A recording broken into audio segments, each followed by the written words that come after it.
Pour la prochaine heure, vous écoutez Samedi de lire avec Amélie Boivin-Enfield. Bonjour tout le monde de l'émission Samedi de lire et aujourd'hui j'ai le bonheur de recevoir un auteur que j'ai reçu à mes débuts à Samedi de lire qui avait accepté de venir à l'émission au début quand les gens connaissaient pas l'émission, Stéphane Dompierre. Bonjour Stéphane. Allô. Très contente de te recevoir à nouveau. Ben oui, c'était à l'époque où tu annonçais aussi le bingo, hein? Ouais, je le fais encore. Ah oui, ça me fascine. Et t'avais pris des photos que t'avais mis sur les réseaux sociaux. Ben oui, j'étais fasciné par la machine à bingo quand même. C'est un truc, ça a l'air d'un vieil orgue en fait, mais ça fait le bingo. C'est fascinant. Oui, et il y a beaucoup de gens qui jouent. Plus populaire maintenant que le bingo en salle. C'est plus populaire maintenant les bingos dans les radios. Alors, les gens qui nous écoutent, sûrement qu'il y en a dans vos radios locales. Stéphane, j'ai envie de te présenter à mes auditeurs pour les gens qui te connaîtraient pas. Alors, t'es chroniqueur, scénariste, auteur et t'as lancé dernièrement ton 10e livre, Tromper Martine. Et il y a 10 ans, on t'a connu avec Un petit pas pour l'homme qui a été lancé en 2004. Oui. Et t'as lancé par la suite Mal élevé en 2007. Oui. Et là, tu clôt la trilogie avec Tromper Martine, avec ton personnage Nicolas. Oui. T'as décidé de boucler la boucle. Oui. Oui. Oui, ben c'est... écoute, de plus en plus, en fait, je dis que c'est comme... il boucle un petit pas pour l'homme, beaucoup, en fait. C'est comme si Mal élevé, tu sais, Mal élevé, j'ai écrit... il est sorti 3 ans après, donc il y avait pas tant de matériel dans Mal élevé par rapport à Un petit pas pour l'homme. Tu sais, Un petit pas pour l'homme, ça parlait du célibat, j'avais accumulé comme 10-15 ans d'informations là-dessus. Mal élevé était plus une histoire que je racontais, tu sais, dans ce que le personnage vivait, il y avait pas tant de matériel chaud. C'était une bonne histoire, moi je pense que c'était un bon roman. Sauf que Tromper Martine revient un peu à la façon originale que j'ai faite avec Un petit pas pour l'homme, c'est-à-dire d'accumuler beaucoup d'informations, cette fois-ci sur le couple, et de tout mettre ça dans le même roman. Donc pour moi, c'était un peu le contrepoint de Un petit pas pour l'homme, qui traitait du célibat, celui-là traite de couple, mais un peu de la même façon, en fait. Et ça ébranle beaucoup nos certitudes sur l'amour, sur la fidélité, sur le temps qu'il passe, parce que justement, il est âgé de 42 ans, Nicolas. Oui. Il est un peu en crise, là. En crise, oui, puis je le dis souvent, tu sais, c'est pas une crise de quarantaine, c'est pas quelque chose relié à l'âge, c'est relié au vécu que tu as en couple, en fait. T'sais, donc, tu peux le vivre à 30 ans, si ça fait 15 ans que tu es en couple, tu peux le vivre...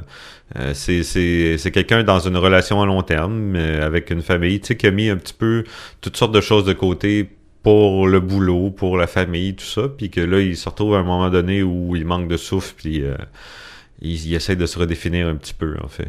Ça fait 16 ans qu'il est avec Martine. Ouais. Il est père de 2 enfants. Ouais. Donc, c'est établi très vite dans des choses. Puis moi, je l'ai vu beaucoup autour de moi. Tu sais, les gens qui sont établis le plus vite en couple sérieux, avec enfants, maison, tout ça. Tu te dis, eux autres, tu sais, sont stables. C'est dans les amis, c'est eux qui vont avoir une relation stable et une vie comme qui s'en va sur un chemin de tu sais, connu et sans embûche. Et finalement, c'est ces gens-là qui, au moment où d'autres découvrent enfin l'amour de leur vie, probablement à 40 ans, les gens en couple, eux, ça éclate. Tu sais, il y a des gens qui sont plus heureux dans ce couple-là, qui ont peut-être choisi trop vite. Parce que c'est ça aussi, tu sais, dans un couple jeune, des fois, tu changes beaucoup dans la vingtaine, dans la trentaine, et c'est dur, des fois, de changer en couple, en fait. Donc, c'est un peu ça que le personnage vit. Il se demande qui il est, qui il aurait été, en fait, s'il n'avait pas été en couple aussi. Là. Il se demande aussi comment redéfinir sa relation de couple, parce que souvent, quand on commence une relation de couple, on se met des balises, et en cours de route, on les change pas toujours, puis ça devrait peut-être changer. Exactement. Les balises sont établies dans le bonheur et l'extase et la complicité, tu sais. Donc, tu te dis jamais... mettons, dans 10 ans, si on est un peu tanné de se voir la face, on peut-tu aller voir ailleurs? T'es pas là-dedans au début parce que tu te dis, c'est pas ça que tu vois, tu sais. Tu te dis, ça va peut-être arriver, mais c'est un concept abstrait, tu sais. Donc, lui, il se retrouve justement à peut-être avoir envie de redéfinir un peu les frontières de son couple, mais c'est le malaise parce que si tu dis ça à ta blonde, j'ai envie de redéfinir les frontières de notre couple, ce qu'elle entend, c'est, j'ai envie d'aller coucher ailleurs. Donc, c'est une discussion un peu délicate de part et d'autre. Tu sais, il y a quelque chose, ça ouvre sur beaucoup de choses. Et si tu l'as pas établi dès le départ dans ton couple, je pense que c'est un peu complexe ramener ça subtilement. Après toutes ces années-là. Après toutes ces années-là. Et dans le cas de Nicolas, le médecin va le mettre en arrêt de travail pendant 2 mois. Oui. Puis là, il va décider de partir dans un chalet. Mm-hmm. Un chalet assez particulier. Oui. En fait, c'est Ce qui arrive au chalet, c'est beaucoup, pour moi, c'est une symbolique il y a il y a peut-être des éléments fantastiques, c'est pas, c'est à peu près défini, mais bon, je laisse le lecteur faire la part des choses, mais ça représente un peu son impossibilité de se détendre, en fait. C'est tout le rang nerveux. Il s'aperçoit que vit, tu sais, dans le noir et dans le silence, dans un chalet, il est pas habitué à ça. Tu sais, il est habitué à son quotidien bruyant et interrompu toujours par un enfant ou un autre qui a besoin de quelque chose. T'sais. Donc, lui, se retrouver tout seul dans un chalet, ben c'est propice à l'angoisse. T'sais. Donc, il se rend compte que décrocher, c'est de moins en moins facile quand tu as l'impression de plus être là pour ta famille. Il y a un peu l'impression qu'ils pourront pas se débrouiller sans lui parce qu'il faisait partie de la chaîne de la famille. Et même, il est un peu dérouté de savoir qu'il se débrouille très bien sans lui aussi. T'sais. Même au niveau du travail, ses sœurs oui. arrivent à se débrouiller sans lui. Oui, tout à fait. Ils sont stressés au départ, mais ils disent, regarde, on s'organise, puis ça y va. Là. Et là, finalement, il va décider d'aller rejoindre Alex à Londres. Oui. Alex qui voit encore et s'imagine encore, pense beaucoup à son ex Sandrine avec qui il couche encore. Oui, c'est ça. Tu sais, dans les schémas amoureux, tu vois Alex qui était le personnage de Mal élevé, qui lui vivait, il avait vécu un premier amour très, très, très fort à 30 ans. Dans ce roman-là. Donc, lui, il est encore... il est plus avec depuis longtemps, mais il a jamais réussi à décrocher d'elle. Fait donc, c'est comme si ça y prend quelqu'un de plus fort qu'elle pour pouvoir passer à autre chose. Et je sais que moi, ça m'est arrivé. C'est arrivé à beaucoup de gens que je connais, tu sais, qui ont vécu un grand amour. Et cet amour-là teinte les suivants.